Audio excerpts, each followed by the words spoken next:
বস্তায় আদা চাষ করে আপনিও হতে পারেন লাখপতি। বস্তায় আদা চাষে খরচটা খুবই কম। বাড়ির আঙ্গিনায় অনেক পরিত্যক্ত জায়গা থাকে, ফেলে না রেখে আদা চাষ করতে পারে, 1-1.5 লাখ টাকা এখান থেকে ইনকাম করতে পারবে। পড়ে থাকা বাড়ির খালি জায়গাতে স্বল্প খরচ ও কম পরিচর্যায় আদার ফলন হয়, যে কেউ চাষ করতে পারবে এটি। এটা লাভজনক চাষ। 150 বস্তা না গিয়েছে 1-1.5 লাখ টাকার ব্যবধান হতে পারে আর কি। 50,000 টাকা ইনভেস্ট করে যদি আমার 1.5 লক্ষ টাকা লাভ হয়, সেক্ষেত্রে এর মতো ভালো ব্যবসার কিছু নেই। বাড়ির এক কোণে পরিত্যক্ত জমিতে থরে থরে সাজানো প্লাস্টিকের বস্তা, এতে লক লক করছে আদা গাছ।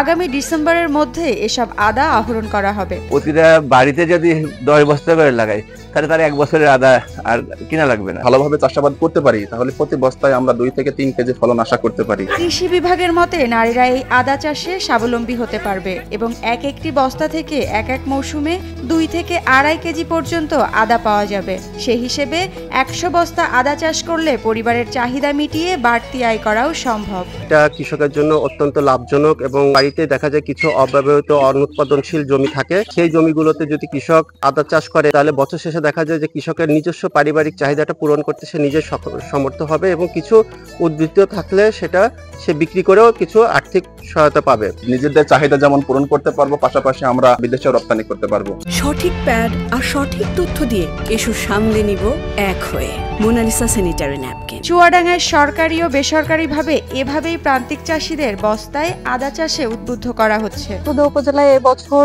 প্রথম আমাদের কৃষি সম্প্রসারণ অধিদপ্তরের উদ্যোগে প্রায় 15,000 বস্তায় আমরা আদা চাষের উদ্যোগ নিয়েছি। বিভিন্ন প্রতিষ্ঠানের মাধ্যমে আমাদের আদা চাষের সম্প্রসারণটা চলছে এবং এই বস্তা আদা চাষে আসলে খরচটা খুবই কম সময়ের মধ্যে কৃষকরা একটা লাভজনক পদ্ধতিতে যেতে পারে।